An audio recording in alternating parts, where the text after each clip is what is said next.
Hi friends, welcome to I Choose Kitchen. Hello അസ്സാം വലൈക്കും നമസ്കാരം. അപ്പോൾ ഇന്ന് ഞാൻ കപ്പവടയുടെ റെസിപ്പി ആയിട്ടാണ് വന്നിട്ടുള്ളത്. കാണാൻ ഉഴുന്നുവട പോലൊക്കെ തന്നെയാണ്. ടേസ്റ്റ് ആണെങ്കിൽ ഉഴുന്നുവടേനേക്കാളും ടേസ്റ്റ് ഉണ്ട്.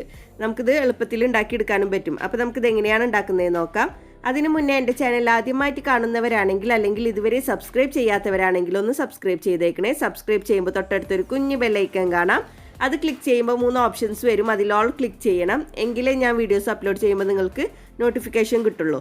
അപ്പോൾ നമുക്ക് ഒട്ടും തന്നെ സമയം കളയാതെ വീഡിയോയിലേക്ക് കിടക്കാം. അപ്പോൾ കപ്പവട ഉണ്ടാക്കാൻ വേണ്ടിയിട്ട് ഞാനിവിടെ 1 കിലോ കപ്പയാണ് എടുത്തിട്ടുള്ളത്. ഇനി നമുക്ക് ഇതിൻ്റെ തൊലിയൊക്കെ കളഞ്ഞിട്ട് ക്ലീൻ ചെയ്തിട്ട് ചെറിയ കഷ്ണങ്ങളാക്കിയിട്ട് എടുക്കാം. അപ്പോൾ ഞാൻ കപ്പ ഇതുപോലെ ചെറിയ കഷ്ണങ്ങളാക്കിയിട്ട് ഒരു കുക്കറിലേക്ക് ഇട്ട് കൊടുത്തിട്ടുണ്ട്. ഇനി നമുക്കിത് വേവിച്ചെടുക്കണം. അപ്പോൾ ഇതിലേക്ക് വെള്ളം ഒഴിച്ചിട്ട് നമുക്കിത് വേവിച്ചെടുക്കാം. നന്നായിട്ട് വേവിച്ചെടുക്കണം. നമുക്ക് വേവിച്ചെടുത്തതിന് ശേഷം ഇത് നന്നായിട്ട് ഉടച്ചെടുക്കേണ്ടതാണ്. അപ്പോൾ നന്നായിട്ട് വെന്ത് കിട്ടണം. ഇപ്പോൾ ഞാൻ വേവിച്ചെടുത്തിട്ടുണ്ട്. എന്നിട്ട് അതിലത്തെ വെള്ളമൊക്കെ ഊറ്റി കളഞ്ഞിട്ടുണ്ട്. ഇനി നമുക്കിതൊരു ബൗളിലേക്ക് ഇട്ട് കൊടുക്കാം.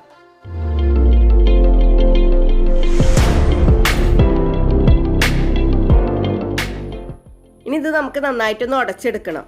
അപ്പോൾ ചൂടോട് കൂടി ചെയ്യണമെങ്കിൽ നമുക്ക് എളുപ്പത്തിൽ തന്നെ ഇത് ഉടച്ചെടുക്കാൻ പറ്റും.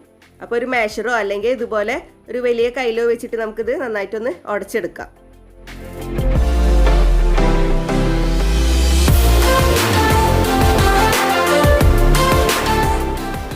അപ്പോൾ ഞാൻ നന്നായിട്ട് ഉടച്ചെടുത്തിട്ടുണ്ട്. ഇതുപോലെ നന്നായിട്ട് ഉടച്ചെടുക്കണം.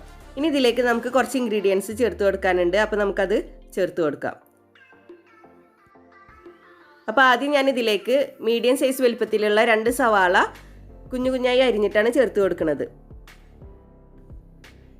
ഇനി ഇതിലേക്ക് നമുക്ക് 1 ടേബിൾ സ്പൂൺ ഇഞ്ചി നല്ല കുഞ്ഞു കുഞ്ഞായി അരിഞ്ഞിട്ട് തന്നെ ഇട്ട് കൊടുക്കാം. ഇതിലേക്ക് നമുക്ക് 2 പച്ചമുളക് ചെറുതായി അരിഞ്ഞിട്ട് ചേർത്ത് കൊടുക്കാം. 1 ടീസ്പൂൺ കുരുമുളക് പൊടിയും പിന്നെ കുറച്ച് കറിവേപ്പിലയും ചേർത്ത് കൊടുക്കാം. കറിവേപ്പില വലുതാണെങ്കിൽ ഒന്ന് അരിഞ്ഞിട്ട് ചേർത്ത് കൊടുക്കുന്നതായിരിക്കും നല്ലത്. ഇതിലേക്ക് ആവശ്യത്തിനുള്ള ഉപ്പ് ചേർത്ത് കൊടുക്കാം.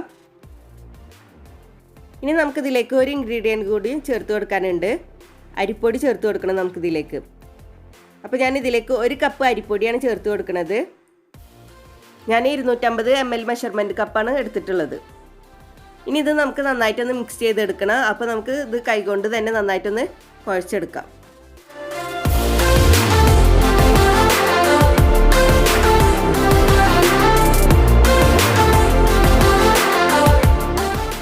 ഇത് കുഴച്ചെടുക്കുന്ന സമയത്ത് ഹാർഡായിട്ട് തോന്നുകയാണെങ്കിൽ കൈയൊന്ന് നനച്ചിട്ട് കുഴച്ചെടുത്താൽ മതി. വെള്ളം ഒഴിക്കേണ്ട ആവശ്യമില്ല. കൈ നനച്ചിട്ട് കുഴച്ചെടുത്താൽ മതി.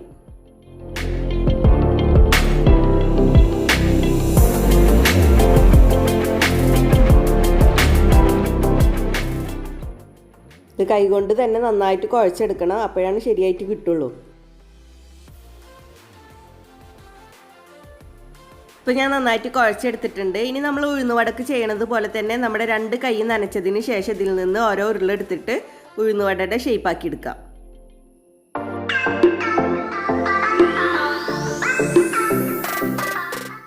ഓരോ ഉരുളെടുത്തിട്ട് കൈകൊണ്ട് ഇതുപോലെ പരത്തിയിട്ട് നടുക്കൽ വിരൽ വെച്ചിട്ട് ഒന്ന് ഹോളാക്കി കൊടുക്കാം.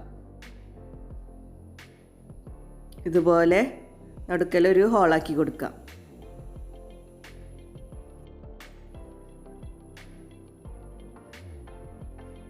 ബാക്കിയുള്ളത് നമുക്ക് ഇതുപോലെ ഉഴുന്നുവടയുടെ ഷേപ്പാക്കി എടുക്കാം. അപ്പോൾ നമ്മൾ എപ്പോഴും കൈ നനച്ചിട്ട് വേണം ഉരുളെടുക്കാനായിട്ട്. ഒരെണ്ണം ചെയ്താൽ പിന്നെ വീണ്ടും കൈ നനച്ചിട്ട് വേണം അടുത്ത ഉരുളെടുക്കാനായിട്ട്.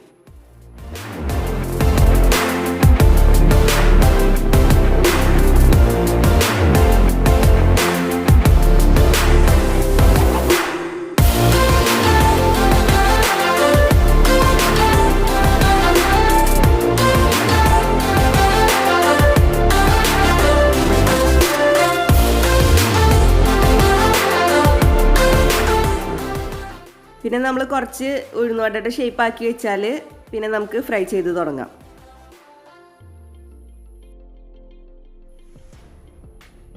നമുക്ക് എല്ലാതും ഇതുപോലെ ഉഴുന്നുവടയുടെ ഷേപ്പാക്കി എടുക്കാം. അതിൻ്റെ ഒപ്പം തന്നെ നമുക്ക് ഫ്രൈ ചെയ്യുകയും ചെയ്യാം. അപ്പോൾ ഫ്രൈ ചെയ്തെടുക്കാനായിട്ട് ഞാനിവിടെ ഒരു നോൺ സ്റ്റിക്കിൻ്റെ പാൻ അടുപ്പത്ത് വെച്ചിട്ടുണ്ട്. പാൻ ചൂടായാൽ നമുക്കിതിലേക്ക് ഓയിൽ ഒഴിച്ചു കൊടുക്കാം. കുറച്ചധികം ഓയിൽ ഒഴിച്ചു കൊടുക്കേണ്ടി വരും. നമ്മുടെ കപ്പവട മുങ്ങി കിടക്കുന്ന പാകത്തിന് വേണം ഓയിൽ ഒഴിച്ചു കൊടുക്കാനായിട്ട്. ഓയിൽ ചൂടായാൽ നമുക്ക് ഇതിലേക്ക് ഇട്ടിട്ട് ഫ്രൈ ചെയ്തെടുക്കാം.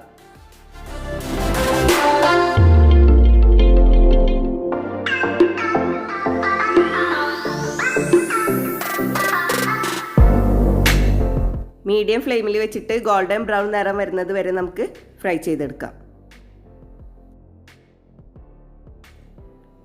രണ്ട് സൈഡും ഗോൾഡൻ ബ്രൗൺ നിറം വരുന്നത് വരെ നമുക്ക് ഫ്രൈ ചെയ്തെടുക്കണം. അപ്പോൾ ഇതുപോലെ തിരിച്ചിട്ടിട്ട് നമുക്ക് ഗോൾഡൻ ബ്രൗൺ വരുന്നത് വരെ ഫ്രൈ ചെയ്തെടുക്കാം.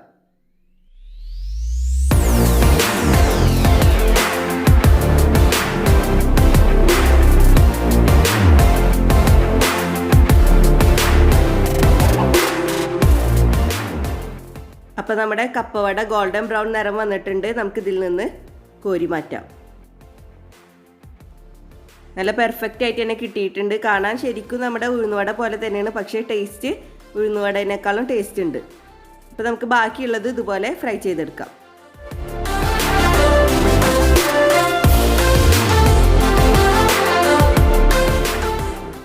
പിന്നെ നിങ്ങൾക്ക് എൻ്റെ വീഡിയോസ് എല്ലാം ഇഷ്ടപ്പെടുന്നുണ്ടെങ്കിൽ മറക്കാതെ ഇപ്പോൾ തന്നെ ഒന്ന് ലൈക്ക് ചെയ്തോളൂ കേട്ടോ.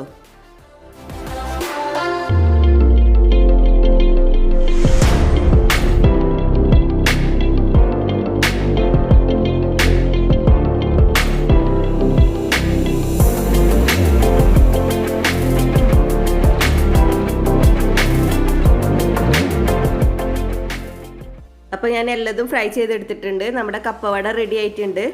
നല്ല പെർഫെക്റ്റ് ആയിട്ട് തന്നെ കിട്ടിയിട്ടുണ്ട്. ഇത് നമുക്ക് എളുപ്പത്തിൽ തന്നെ ഉണ്ടാക്കിയെടുക്കാൻ പറ്റും. ഉഴുന്നുവട ഉണ്ടാക്കുന്ന സമയമൊന്നും ഈ കപ്പവട ഉണ്ടാക്കാൻ വരില്ല. വളരെ എളുപ്പത്തിൽ നമുക്ക് ഇത് ഉണ്ടാക്കിയെടുക്കാൻ പറ്റും. നല്ല ടേസ്റ്റിയാണ്. ഇത് നമുക്ക് വെറുതെ കഴിക്കാനും ടേസ്റ്റാണ്. പിന്നെ തേങ്ങാ ചമ്മന്തി അല്ലെങ്കിൽ ചട്നിയൊക്കെ വെച്ചിട്ട് കഴിക്കുമ്പോൾ കൂടുതൽ ടേസ്റ്റ് ഉണ്ടാവും. അപ്പോൾ എല്ലാവർക്കും ഇഷ്ടപ്പെട്ട് കാണുമെന്ന് വിചാരിക്കുന്നു. എല്ലാവരും ട്രൈ ചെയ്ത് നോക്കണം. ട്രൈ ചെയ്തിട്ട് ഫീഡ്ബാക്കൊക്കെ അറിയിക്കണം. ഇനിയും ഇതുപോലുള്ള വീഡിയോസുമായി വരാൻ നിങ്ങൾ എൻ്റെ ചാനൽ സബ്സ്ക്രൈബ് ചെയ്യണം. സബ്സ്ക്രൈബ് ചെയ്താൽ ബെല്ലൈക്കൺ ക്ലിക്ക് ചെയ്യാൻ മറക്കരുത്. എങ്കിലേ ഞാൻ വീഡിയോസ് അപ്ലോഡ് ചെയ്യുമ്പോൾ നിങ്ങൾക്ക് നോട്ടിഫിക്കേഷൻ കിട്ടുള്ളൂ. വീഡിയോ ഇഷ്ടപ്പെട്ടാൽ ലൈക്ക് ചെയ്യുക, ഷെയർ ചെയ്യുക.